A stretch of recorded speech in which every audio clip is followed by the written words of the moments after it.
안녕하세요. 소리 잘 네. 들리시죠? 네, 안녕하세요. 예, 식사 잘 하셨습니까? 네. 예, 깨끗하게 잘 들리시나요? 네. 예, 감사합니다. 어, 바로 시작하겠습니다. 이제 또, 네. 예. 근세교회사입니다. 근세교회사. 지난 학기에 종교개혁사 부족하지만 저에게 들으신 분들, 아, 종교개혁사에서 뭐가 기억 남는지 모르겠는데요. 저도 이거 준비하면서 저도 많이 배웁니다. 근데 저희가 한정된 시간이 그렇게 많지 않아서 교회사에서 뭐 사건들 학교에서 배우듯이 중고등학교 때 배우듯이 연도 외우고 사람 외우고 사건 외우고 이것보다도 왜 그런 일들이 있는가 그런 것들이 먼저 그 대략적인 이유 그거 아는 게 더 중요하겠고요. 또 역사라는 것은 단절되지 않거든요. 계속 이어집니다. 그러니까 왜 이어져서 계속 지금까지 그런 영향이 있고 어떻게 우리가 받아들여야 되고 지금 우리가 신앙생활에 무슨 이유가 되는가 그런 거에 대해서 초점을 맞춰서 이번 주하고 다음 주에 저하고 같이 함께 하시면 됩니다. 근데 여기서 보면 저희 과목명이 근세교회사입니다. 근세교회사. 그런데 다른 데서는 보통 근대라고 합니다. 근대. 근데 우리는 왜 근세교회사일까? 왜냐하면은 중세, 그 다음에 현대, 이렇게 지금 우리가 보통 얘기하잖아요. 일반적으로. 근데 이 가운데가 누구는 근세라고 그러고 누구는 근대라고 합니다. 뭐 중세에 맞춰서는 근세가 맞고 현대에 맞춰서는 근대가 맞을 텐데 아무튼 뭐 근대 근세 이것은 같은 의미로 받아들이면 되겠습니다. 먼저 지난 학기에 배운 종교 개혁에 대한 개념 정리가 필요합니다. 그래야지 또 근세 교회사를 좀 이해하는데 도움이 더 될 것 같다고 생각해서 짧게나마 지난 학기에 배웠던 것을 한 장으로 우리가 정리하겠습니다. 먼저 종교 개혁에 대한 개념 정리에서 발단은 뭐냐면 부패한 교회, 로마 카톨릭 교회겠죠. 구교에 대한 개혁 요구에 대한 종교적 현상이고요. 대표적인 인물은 루터, 쯔빙글리, 칼빈, 지나게 다 우리가 보셨죠. 이에 발생된 사람, 이 이후에도 많은 사람이 있긴 한데 대표적인 인물. 그리고 인간의 삶과 사회적 변혁을 가져다 줌. 종교 개혁이라는 것은 우리 기독교 안에서만, 교회 안에서만 중요성을 인정하는 게 아니고요. 일반 역사학자들도 엄청나게 중요하게 여깁니다. 그래서 이 종교개혁 시대를 기점으로 이 이전을 중세라고 하는데 우리는 그렇게 받아들이지 않지만 일반적인 역사학자들은 중세를 암흑의 시대라고 합니다. 암흑의 시대. 왜냐하면은 구교 로마 카톨릭에 의해서 아니면 권위주의에 의해서 인간성에 대해서 별로 인정이 되지 않고 권력자들에 의해서만 종교 성직자들에 의해서만 세상이 움직였다. 그러니까 백성들을 너무 바보처럼 했다. 그래서 암흑의 세대인데 우리 기독교 입장에서는 그 암흑의 세대라고 생각지 않습니다. 그건 나중에 또 한번 얘기해 드릴 이유가 있고요. 종교 개혁의 신학적 영향력 중에 하나는 개인적 경건. 왜냐면은 그 이전에는 사제들에 의한 그 카톨릭에서 있는 그 뭐 교황을 비롯한 그 많은 신부들에 의해까지 그들에 의해서 모든 게 이어졌거든요. 근데 이젠 거기서 성경을 통해서 성경만이 우리에게 진리의 기준이 된다 해서 누구든지 성경을 읽을 수 있다면은 개인적인 경건을 할 수 있다는 거죠. 그 이전에는 꼭 교회 가서 성당에 가서 교회 가서 사제를 만나서 무엇이든지 해결돼야 됩니다. 세례부터 해가지고 칠성례라고 해서 배우셨죠. 그래서 새로운 인간성이 창조되었다. 외적 구조적 변화가 발생되었다고 우리는 얘기합니다. 뭐 어려운 얘기지만 그렇다 넘어가시고요. 기여한 내용, 그 시대에 기여한 내용을 짧게나마 얘기한다면은 로마 카톨릭에 대한 교회로부터의 해방. 카톨릭이 다 모든 것을 갖고 있었죠. 어느 때는 이제 황제에 대해서까지도, 국가 권력까지도 로마 카톨릭의 권위 아래 있었던 시대입니다. 인간 양심을 지배하는 권위적이고 미신적인 종교, 그리고 미신적인 종교 색채가 강했다는 거죠. 아닌 면도 있었는데 주로 그냥 일반인들, 백성들, 서민들에게 다가서는 종교는 미신적인 게 너무 강했죠. 뭐 여기 배운 사람들은 라틴어도 배우고 뭐도 배우는 철학적이고 아주 형이 상학적으로 공부했겠지만 일반 서민이 글도 모르고 아무것도 모르는데 미신적인 성상이라든지 모든 것이 그렇게 되었는데, 이제 글을 읽음으로써, 성경을 읽음으로써, 또 자기 나라 자국어에 대한 성경을 읽음으로써 미신적인 종교로부터 해방됐다는 것입니다. 창조된 자연에 대한 더 깊은 지식과 근거한 이해와 활용, 일반 은총이라 하죠. 이 자연에 대해서 더욱더 이성적으로, 더 합리적으로, 실험적으로 다가서는 기초가 됐다는 것입니다. 이게 더 나아가서는 나중에 계몽주의까지도 이어진다고 볼 수 있습니다. 종교와 사회에서 이성의 역할의 중요성, 합리적 사고, 보편 가치. 합리적인 사고를 통해서 우리가 성경을 받아들이자. 그 이전에는 너희들은 생각하지 마, 우리가 시키는 대로 해, 뭐 이런 식의 교회였다면은 좀 생각을 해, 이런 거죠. 지금의 현대에서도 이게 필요합니다. 우리 교회에서도 필요합니다. 너무 목사님들에게만 집중하여서 목사님이 시키는 것만 그냥 순종하는 게 최고의 신앙처럼 여겨지는데, 대부분의 목사님들, 특히 우리 지금 이 바이블 플러스를 하는 이 교단의 목사님들은 고민 좀 하라고 합니다. 그래서 영적인 사춘기를 겪으라고 합니다. 좀 반항심을 가지고, 궁금증을 가지고, 성경의 내용이든 교회는 왜 이렇지? 그러면서 하나둘씩 해결해 가라고 얘기합니다. 그게 자기 것이 되기 때문에. 그렇지 않고 그냥 백지 상태로 시키는 것만 하면은 더 하나님에서 깊이 아는 것에 대해서 그것이 방해된다는 것이죠.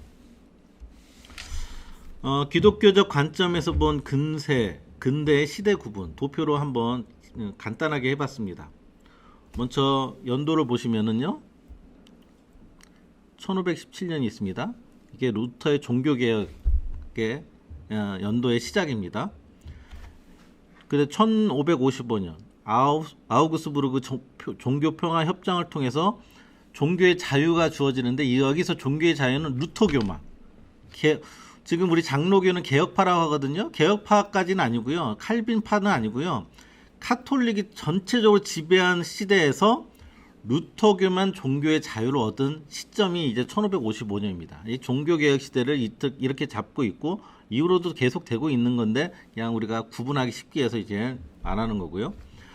그 다음에 이 1555년 전후로 해서 교파주의 시대라고 하는데, 1670년은 어떤 크나큰 사건이 있어서가 아니고요, 경건주의라는 이 단어가 처음 나온 시대입니다. 그냥 경건주의를 구분하기 위해서 1670년을 한 건데요. 교파주의는 좀 이따 배우겠는데요, 신앙의 고백화 시대와 정통주의 시대가 버무려져서 그 시대를 교파주의 시대라고 합니다. 여러분들도 교파란 단어에서 느끼시다시피 교파는 어떤 파가 나눠지는 겁니다. 그냥 뭐 너 다르고 나 다르다 정도가 아니라 느낌적으로 하는 게 아니라 이론적으로 확실히 구분되는 겁니다. 어찌 보면 종교개혁 시대의 이 시대는 적어도 로마 카톨릭에서 분리되자, 이런 사상의 관점에서 여러 성각자들이 나오고 그에 따른 후배들이 나왔다면 그 후배들이 계속 이걸 정립해 가는 거예요. 정립해 가서 문서화되고 체계화되고 신학적으로 되고 이성적으로 돼서 그것이 공고하게 굳어지는 시대, 이게 교파주의죠. 근데 이 교파주의의 이 경건주의는 좋은 단어 같지 않습니까? 좋습니다. 좋은 단어인데 여기서 지금 가르칠 때는, 배울 때는 경건주의는 이 교파주의에 대한 반동으로 나오는 겁니다. 이렇게 교파주의가 싫다. 그래서 그 기독교 내에 생긴 반동의 움직임이 운동이 경건주의입니다. 근데 반동이라고 얘기했죠. 이 교파주의. 반동이 이젠 사회적으로 나타난 것은 계몽주의입니다. 그러니까 종교적 안에서, 기독교적 안에서 이 교파주의에 대해서 반감이 있고 반성이 있고, 반동은 이제 경건주의고, 이젠 이때는 국가교회 시대이기 때문에 교회에 잘못된 것이라면 그 나라에 잘못된 것까지 버무려져 있거든요. 그때 사회적인 전반적인 반동이 바로 계몽주의입니다. 이것도 좀 이따 우리가 보려고 합니다. 이 이후에 자유주의 시대, 자유주의 시대 일반적인 어떤 역사학자들은 자유주의 시대라는 단어 별로 안 쓸 겁니다. 몇몇은 쓰겠지만 이건 기독교적인 관점에서 자유시대입니다. 그러니까 기독교라는 것은, 특히 여기 교파주의라는 것을 봤을 때, 종교개혁 시대라고 할 때 성경에 대해서는 적어도 절대시했던 이런 시대를 지나가면서 이제 성경에 대해서 절대시 않고 이제 신앙이 너무 자유분방해지는 거죠. 이제 분파 정도 나누는 것이 아니라 너무나 자유로워지는 시대를 말하는 것이고요. 지금까지 이제 이 이후에 포스트 모던 시대라고 하는데, 이건 지난번에도 한번 기억나실지 모르겠는데, 쉽게 얘기하면 어떤 철학적이고 아니면 뭐 어떤 단어를 쓴 게 아니라 너도 옳고 나도 옳다. 그러니까 서로 노터치.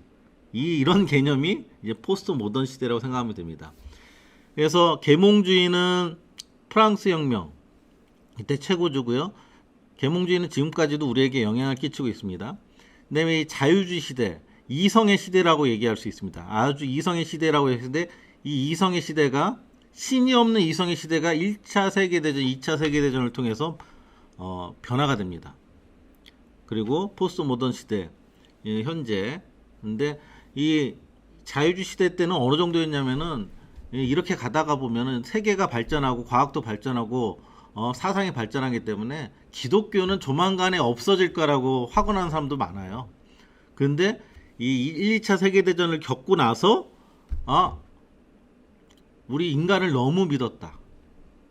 인간이 너무 믿었다. 그러니까 다시 신에게 돌아가는 그런 반동의, 또 여기서도 반동의 역할이 있어서 지금 우리가 어쩌면 신앙을 갖고 있는 이유가 될 수 있습니다. 만약에 계속 이성이 발전되면서 전쟁이라는 게 없었다면은 지금 현대에서 그렇게 기독교가 있었을까 할 때는 좀 생각해 볼 게 있다고 생각합니다. 근세 기간의 기독교의 상황, 이 시기에 기독교의 상황은 전반적으로 정리하자면요, 인간의 이성의 자율성에 의해 실현을 당한 시기라고 합니다. 이성의 자율성. 그러니까 인간의 이성이 극대화된 세상이거든요. 그래서 하나님을 밀어낸 거죠. 종교를 밀어낸 겁니다. 종교가 필요 없다부터 해가지고 필요 있어도 인간을 위한 종교, 인간을 위한 하나님, 이 정도까지만 된다는 것이죠. 사람들이 하나님 없이 살 수 있게 함. 그러니까 중세시대, 적어도 아니면 종교개혁 시대까지, 개혁시대, 계몽주의 전까지만 하더라도 하나님 없이 산다는 건 생각할 수 없었습니다. 교파가 나눠지고 뭐가 나눠져도 다 하나님에 대한 해석에 대해서 자기 나름대로의 생각들을 반영한 것인데, 이 이후에는 종교라는 게 필요 없구나, 하나님이 필요 없구나 할 수 있는 사상에 움트는 정도가 아니라 이제 많이 확대된 거죠. 교회를 찾지 않아도 두려움 없이 살 수 있는 길 제시. 이게 사회의 변화와 사상의 변화가 맞물려 있는 거죠. 예전에는 이런 사상이 있더라도 교회를 안 나가면은 먹고 살 수가 없었죠. 그렇지만 상고공이 발달되면서 그냥 내가 살 수 있는, 비유에 얘기하자면은 우리나라도 한 50년 전만 하더라도 여성이 혼자 먹고 산다는 건 상상도 못했을 것입니다. 근데 지금 경제가 발전하니까 혼자 먹고 살고 결혼 안 해도 살 수 있다는 그런 것처럼, 이전에는 교회 안 나가면 다 죽는 건데 아무리 내가 교회 안 나가고 싶어도 먹고 살려면 나가야 됐는 거죠. 근데 이제는 상공호흡이 받쳐주니까 나라가 발전하고 국가가 발전하고 너무 복잡해지면서 세분화되니까 교회를 찾지 않아도 살 수 있는 시기가 된 거죠. 그리고 더 중요한 건 다른 종교에도 구원이 있는 것처럼, 그러니까 하나님 외에 다른 종교, 그러니까 이것은 지금 유럽을 중심으로 하는 겁니다. 지금 뭐 전 세계를 말하는 게 아니라 유럽을 중심으로 봤을 때 하나님만 다 여기저기서 이야기했을 때 하나님 말고도 인간의 이성뿐만 아니라 다른 종교도 낫지 않을까? 이런 것들이 지금 자유주의 시대를 거쳐가면서 지금에 있는 것이죠. 이런 것 때문에 교회가 황폐화됩니다. 교회가 잘못한 것도 많지만은 그 잘못한 것에 대한 반성을 더 하여서 황폐화됐다는 것이죠. 이런 정통주의가 좀 이따 배우겠는데요. 이런 개혁주의, 종교 개혁의 시대를 거쳐가면서 아까 말했듯이 신앙 고백화 시대와 정통주의 이게 맞물리면서 메마른 신앙이 됩니다. 너무 사변적이고 논리적이고 철학적으로 변하는 것이죠. 여러분 교회는 어떻다고 생각됩니까? 아주 열정적이고 감성적이고 아니면은 생동감 있는 교회라고 느끼십니까? 아니면은 뭐 옳은 소리 하는데 좋은 소리 하는데 이론은 맞아떨어지는데 왜 이렇게 안 와닿지? 메마르다, 딱딱하다, 뭐 이렇게 느끼는 교회입니까? 그러니까 정통주의가 원래 그런 의도로 생긴 건 아니지만은 그로 인한 잘못된 점이 무엇이냐면 너무나 사변적이고 논쟁 위주로 되다 보니까 그에 대한 반동이 생기는 거죠. 너무 공부만 하는 사람이 너무 머리가 꽉 찬 사람이 그것을 정리하고자 여행을 간다든지 다른 거 하듯이 이젠 경건주의, 계몽주의, 자유주의로 인해서 종교를 세속화시켰다라는 것입니다. 정통주의에 대해서 이후에도 또 나옵니다. 근세 교회사를 그래서 배우는 이유가 지금 짧게 종교 개혁의 의미와 시대 구분과 그런데 왜 지금 근세 교회사를 우리가 배우느냐? 지금 짧게 얘기했지만 또 앞으로도 말씀드리겠지만 근세에 들어서 우리 종교 개혁자들이 세운 이론들과 그런 성경과 하나님에 대한 내용들이 여기저기서 공격받습니다. 교회 내부적으로도 공격받고 교회 외부적으로도 공격받습니다. 꼭 물리적인 공격뿐만 아니라 사상적이고 철학적이고 이념적이고 교리적인 모든 방면에 공격을 받는데 그런데 지금 우리가 교회가 없어졌습니까? 지금 우리가 교회 다니지 않습니까? 전 세계를 돌아봐도 교회는 여전히 있습니다. 하나님은 여전히 전파됩니다. 세상 사람들은 그렇게 교회가 공격받고 그 논리가 무너지고 나면은 이제 하나님을 믿는 그 미신적인 카톨릭뿐만 아니라 하나님 믿는다는 것 자체가 다 미신적으로 또 이해됐기 때문에 이성주의자들은 계몽주의자들은 언젠가는 그런 것은 없어질 거라 생각했는데 지금 보십시오. 종교가 없어질 것 같습니까? 종교뿐만 아니라 우리 기독교가 없어질 것 같습니까? 안 없어집니다. 그 시대에 따라서 조금 어느 나라에 따라서 지역적으로 따라서 좀 확산이 되고 줄어드는 그런 것만 있을 뿐이지 그 진리는 계속 전달되는 왜 그렇게 이어지는가? 왜냐하면 진리는 없어지지 않는다는 것이죠. 그 근세 교회사를 보면서 수많은 공격과 수많은 위기 속에서도 하나님께서 어떻게 교회를 이끌어 가시는지 또 하나님의 약속이 어떻게 성취되어 가는지 우리는 알 수 있다는 것이죠.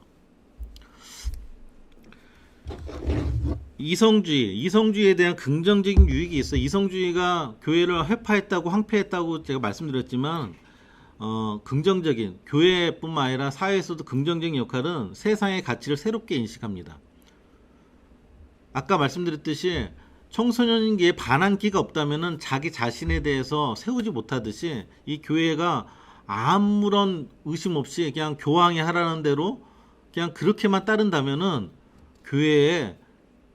교황을 위한 카톨릭에 의한 교회가 될 수 있을지언정 그 개인에 대한 하나님과의 사귐과 하나님과의 깊은 만남에 대해서는 공부하지도 못하고 경험도 못할 확률이 높다는 것입니다.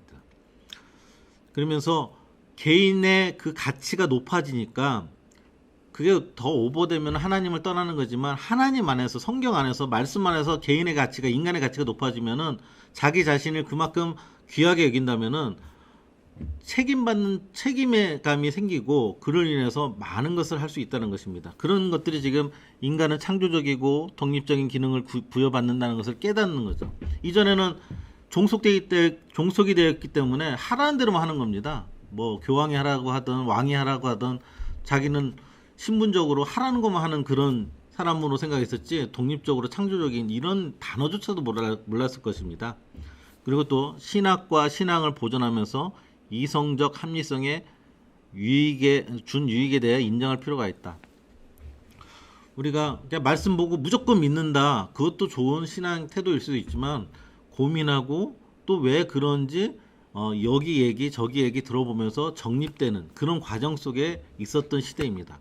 그 정립된 것을 우리가 지금 배워야 되는데 그 정립의 과정도 들어보지도 못하고 왜 그렇게 정리된지 그 이유도 모르고 지금에 와서도 보면은 그냥 믿어 이렇게만 하는 교회상이 참으로 안타까울 때가 있죠.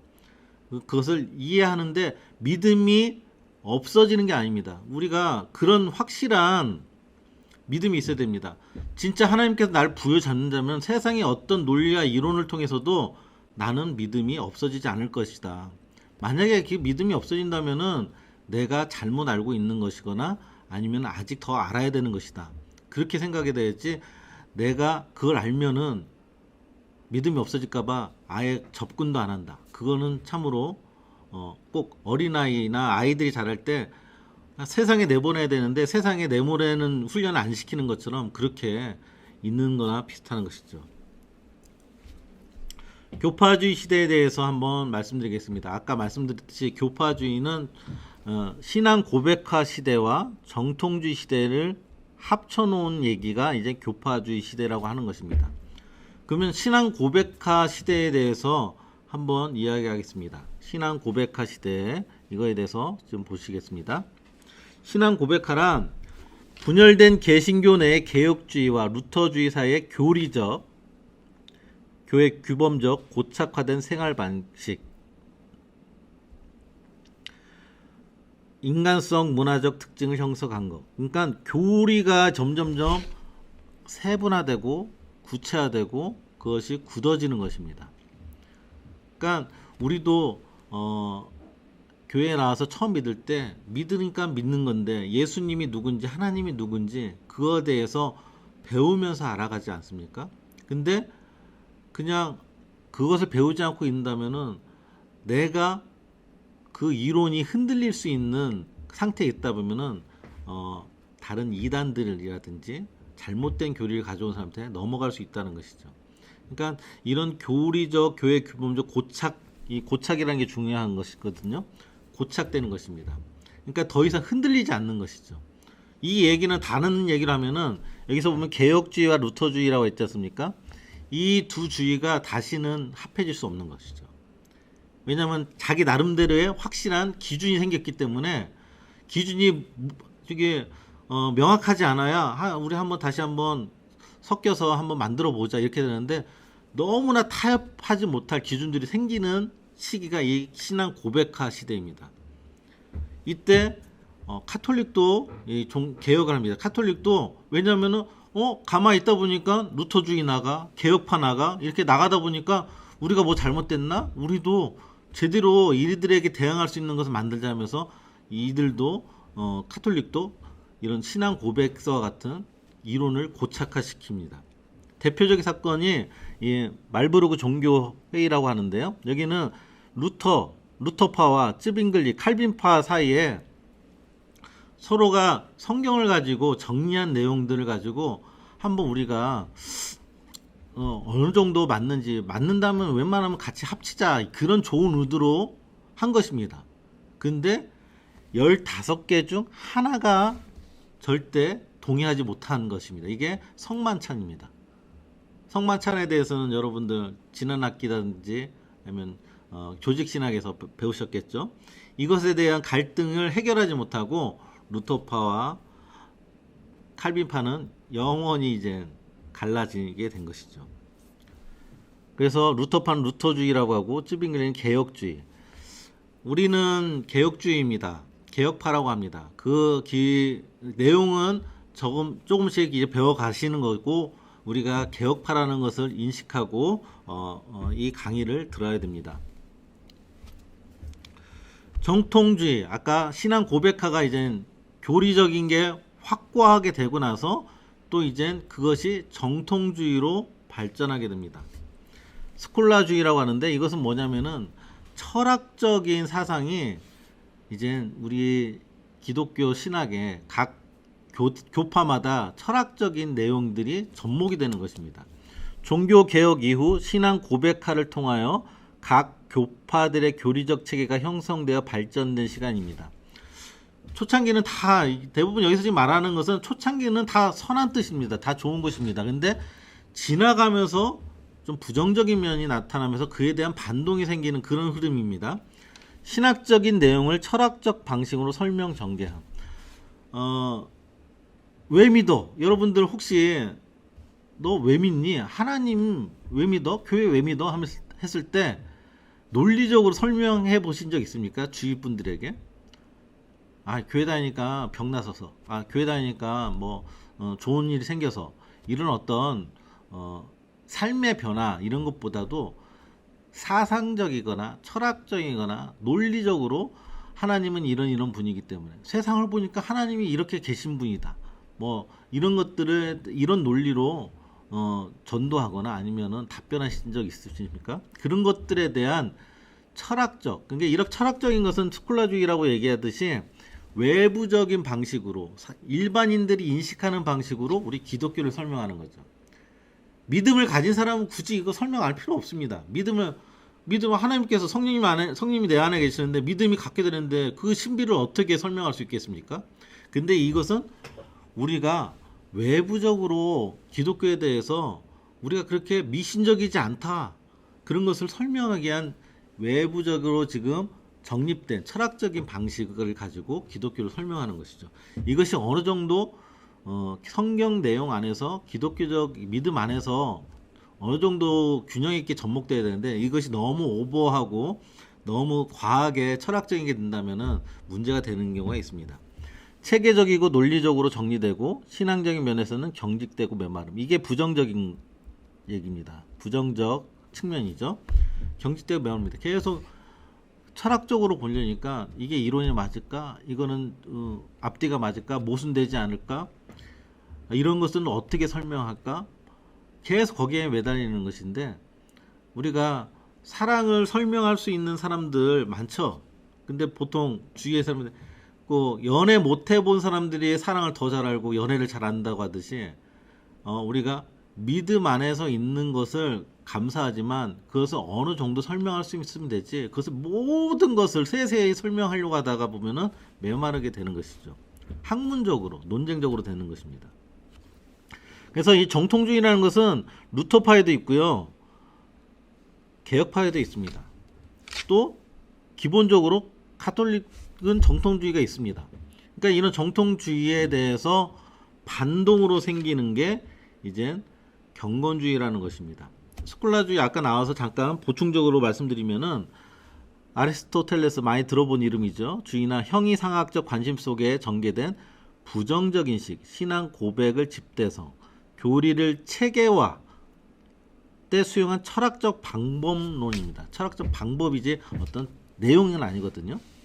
개신교의 교리를 체계화하는 과정에 있어서 신학적인 내용을 기술적으로, 이 철학적인 방법과 기술적으로 비슷합니다. 묘사하기에 수용된 것, 기술적으로. 그러니까 믿음이라는 것의 앞뒤에 무슨 내용을 넣을까? 어떻게 믿음도 어떤 환경에서 어떤 차원에서는 이런 믿음이고 저런 믿음이다. 이런 것들을 기술적으로 체계하기 위해서 채용한 것입니다.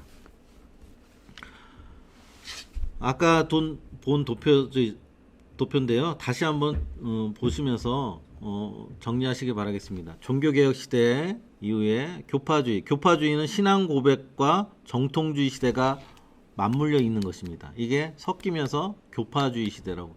그러니까 교파주의는 다시 말하면은 더 이상 하나 될 수 없는 길을 갔다, 이렇게 생각하시면 됩니다.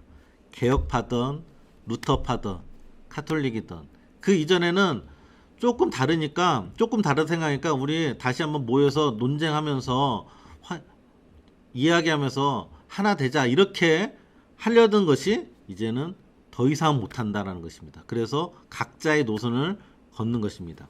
이것의 반동으로 경건주의, 계몽주의가 나오고 그 이후에 자유주의 시대, 포스트 모던 시대가 온다는 것입니다.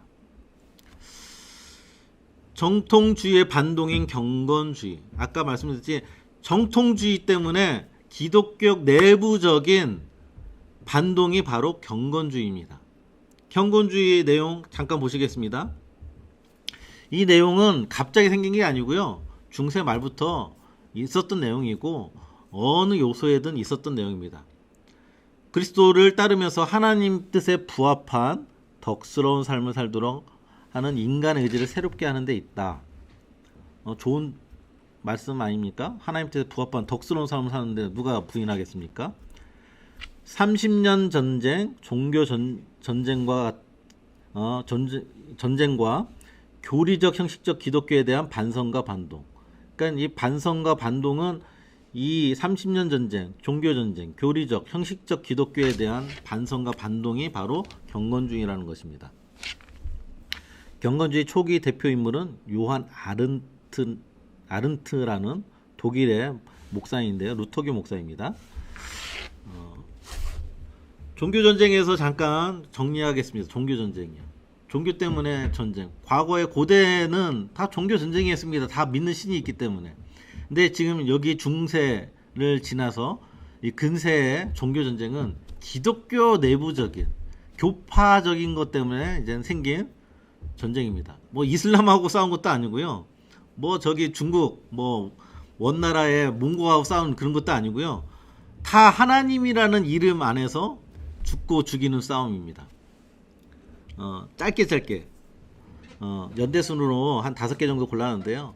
슈말칼덴 전쟁이라고 여기는 독일에서 있었던 전쟁입니다. 독일입니다. 이것은. 그런데 이 전쟁을 통해서 아우크스부르크 종교화의 부르그 종교화의에서 루터파 종교의 자유 공식 인정. 아까 1555년에 루터파만 됐다고 했지 않습니까? 이 시기에는 아직 개혁파는 칼빈파는 종교의 자유를 얻지 못한 시대입니다. 그 다음에 위그노 전쟁. 이거는 프랑스입니다. 프랑스에서 나타난 건데요. 1598년 낭트 칙령으로 위그노의 종교 자유를 얻음. 근데 아주 불완전합니다. 무슨 허락을 많이 받아야 돼요. 근데 위그노는 어떤 파냐? 카톨릭이 아니 칼빈파입니다. 칼빈의 후예들입니다. 그러니까 저희 개혁파입니다. 개혁파를 프랑스에서 불렀을 때 위그노 이렇게 얘기합니다. 근데 이 위그노 전쟁도 처참합니다. 학살도 카톨릭에 의해 학살도 이어지고요. 그 다음에 또 네덜란드 독립전쟁.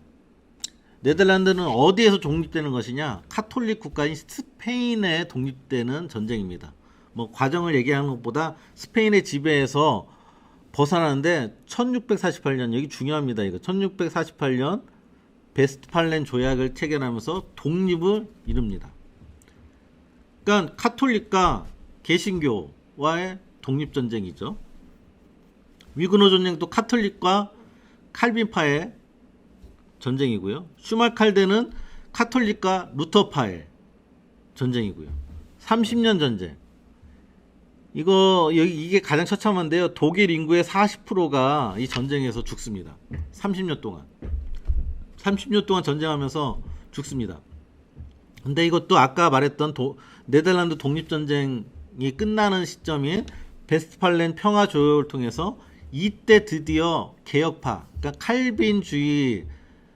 칼빈주의라기보다는 칼빈의 내용을 살고자 하는, 교파로 살고자 하는 그런 교파가 종교의 자유를 얻습니다. 여기는 이제 유럽 대륙의 이제 전쟁들이고요. 그 섬나라인 영국도 가만히 있었느냐? 그거 아닙니다. 섬나라 영국도 종교개혁과 청교도혁명 이 과정 속에서 예를 들자면 1640년 스코틀랜드에 여기는 장로교가 많거든요. 근데 국교회, 성공회라고 하다는 국교회가 종교를 국교로 강요했어요. 국교회로. 그러니까 우리는 장로교다 안 된다. 그래서 엄청난 전쟁을 했고 또 영국 내 왕당파, 유해파 이 싸움 속에 뭐 찰스 1세는 의회파에 지고 나서 왕이 공개 처형도 당합니다. 이럴 정도로 또 청교도 혁명 그 개신교가 이제 이 전쟁에서 이겼는데 그때 이제 크로멜이라는 이 사람이 그 정치를 하는데 독재를 해가지고 또 이 사람도 쫓겨나고요. 그래서 혼란이 너무나 많았어요. 죽고 죽이는 싸움, 피가 나오고. 여기서 다시 한번 말씀드리면 종교 때문에 종교가 주된 이유다 이렇게 얘기하진 않습니다.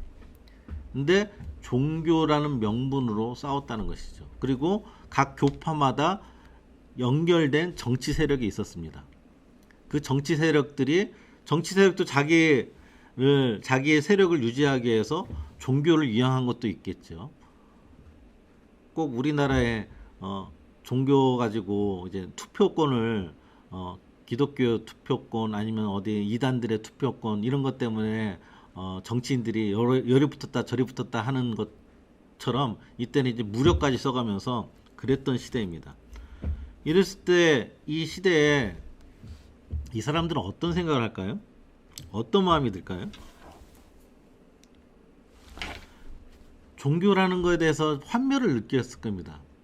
종교가 나의 구원과 나의 안식과 이런 것보다는 종교 때문에 30년 전쟁 이거 한번 30년 동안 계속 독일에서 싸웠다고 한번 생각해 보십시오. 인구의 40%가 없어졌다면은 내 가족 중에 한두 명 분명히 여기에 포함될 것입니다. 그걸 볼 때 종교에 대해서 진짜 저렇게 믿어야 되는 건가? 저렇게 명분을 갖고 싸워야 되는 건가? 고민을 많이 하겠죠. 그래서 이때 나타난 경건주의는 종교가 왜 정치하고 왜 이렇게 결탁해서 이런 문제를 일으키냐? 교회가 왜 그러느냐?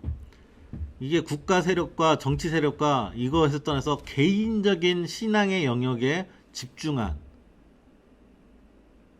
게 이제 경건주의입니다. 그래서 또 하나 들어가기 전에 생각해야 될 게 제 개인적으로 생각하는 것일 수 있는데 아까 요거를 보셨죠? 요거 보시면서 고민할 게 뭐냐면요. 이게 전쟁을 하지 않습니까? 전쟁을 하는데 죽이는 겁니다. 상대방을 죽이는데 요즘에는 뭐 전쟁이 별로 없다고 할 수 있겠지만 돈 때문에 경제력 때문에 전쟁한다 하지만 그거는 오래 가지 못합니다. 이익을 얻고 나면 바로 끝납니다. 근데 이게 30년 40년 이렇게 할 수 있는 것은 무슨 명분이 있어야 되고 기준이 있어야 됩니다. 이념이 있어야 됩니다. 이념을 가지고 싸우는 겁니다. 그래서 공산주의 사회주의와 자유주의 민주주의 엄청난 오랫동안 싸움이 있지 않습니까? 종교를 가지고 싸우는 건 더 깁니다. 중국의 지금 신장 위구르 그 중국에 편입된 지 얼마나 오래됐습니까? 그렇지만 아직도 죽고 죽이고 싸우는 이유 종교 때문에. 종교와 이념이 있다면은 목숨 걸고 싸울 이유가 되는 것입니다. 그런데 그것에 기반이 된 게 바로 이 교파주의입니다. 싸울 이유를 확실하게 만들어줬죠. 이것을 내 목숨이 꺾이더라도 목숨이 닿아더라도 이것은 내가 포기 못하는 진리의 체계야. 그렇게 만들어놨기 때문에 여기 종교 전쟁이 이렇게 될 수 있었다는 것입니다. 만약에 이 땅에 권세가들만 있고 정치 세력들만 있고 세상적인 세력들만 있고 그 유럽 대륙이 하나의 어떤 교리로 통일되어 있다면은 잠깐 싸울지 몰라도 이렇게 끝까지 그냥 부러져라까지 싸우지는 않았을 것입니다. 그렇게 지금 이런 교파주의 시대에 정립된 논리가 각 도시와 지역과 그 백성들에게 딱 세워졌을 때 그것은 내가 이 도시가 다 없어지는 한 나는 이 진리를 수호하겠다는 명분을 확실하게 만들어준 것입니다. 다시 한번 되돌아가서 요한 아른트 들어가다 말았죠. 그래서 이 교리 때문에 더 싸운다 이런 생각이 드는 거죠. 이 교리가 있으니까 더 죽인다. 그냥 돈 때문에 싸운다면은 이 정도는 아닐 텐데. 그런데 교리보다는 경건한 삶. 그런 교리가 오히려 정치적인 세력들에게 더 그들에게 변명거리가 되고 명분을 제공해 주는 것이지 진정한 것은 개인의 경건의 삶이 중요하다. 그리고 실천적인 신앙의 강조. 그러니까 명분을 위해서 막 하는 거. 예를 들면 우리나라를 보면서 교회가 나라에 무엇을 해야 된다. 이것보다도 그냥 너 삶 속에 신앙에 대해서 한번 생각해봐. 이런 거라고 생각하면 되는 거죠. 교회가 뭐 세상에 나가서 뭘 해야 된다. 교회가 세상을 어떻게 변화시켜야 된다. 이런 것보다 그냥 나의 삶, 너의 삶. 이거에서 더 집중하자. 이런 얘기죠. 그래서 성화를 강조합니다. 여기 보면은 나쁜 소리 하나도 없습니다. 뭐 부담스러운 거 없습니다. 지금도 우리 교회에서 많이 듣는 얘기 아닙니까? 성화의 삶, 실천적인 신앙, 교리도 중요하지만 우리가 경건한 다 지금도 많이 우리가 입에 담고 설교나 아니면 모임 통해서 듣는 단어들과 내용들입니다. 요한 아너트의 이 진정한 기독교라는 책을 출판하는데 이 시대 때 성경책 다음으로 가장 많이 팔린 책이라고 합니다. 거기서 서문에 있는 내용을 한번 제가 읽어드릴게요. 무엇보다 나는 거의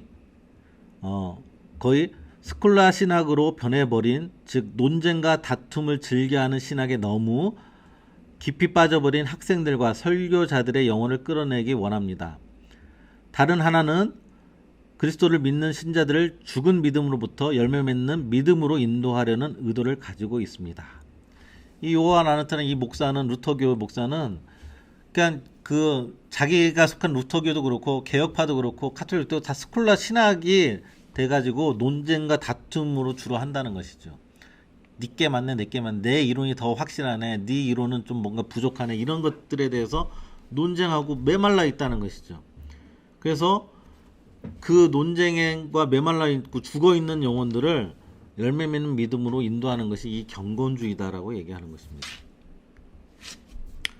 또 경건주의의 시작은 뭐 다 어떻게 시대를 확실하게 칼로 뭐 두부 자르듯이 할 수는 없지만 이 경건주의란 단어를 처음 언급한 사람이 이 필립 야콥 스페너라는 목사입니다. 여기도 루터파 교회 목사인데요. 여기 이 사람이 중점적으로 얘기한 것은 성경 연구, 기도 설교, 소그룹 모임, 이 경건 모임에 대해서 되게 강조를 했습니다. 그것을 정리하면요, 이분의 글 중에 경건한 소원들이라는 책의 주요 내용이 이렇습니다. 먼저 말씀을 가까이 함, 만인 제사장직 구체적인 실현, 이렇게 얘기합니다. 실천적인 삶, 교리 논쟁과 지방주의 타파, 경건에 전제된 신학교육, 인간을 변화시키는 복음 설교. 여기에서 좀 어색하거나 우리가 받아들이기 힘든 내용이 있습니까? 없을 것 같습니다. 제가 볼 때도 하나님의 말씀을 가까이 하는데 누가 부인하겠습니까? 만인 제사장직, 그러니까 개인마다 만인 제사장이니까 개인마다 하나님하고 깊은 관계를 맺고 실현시켜라.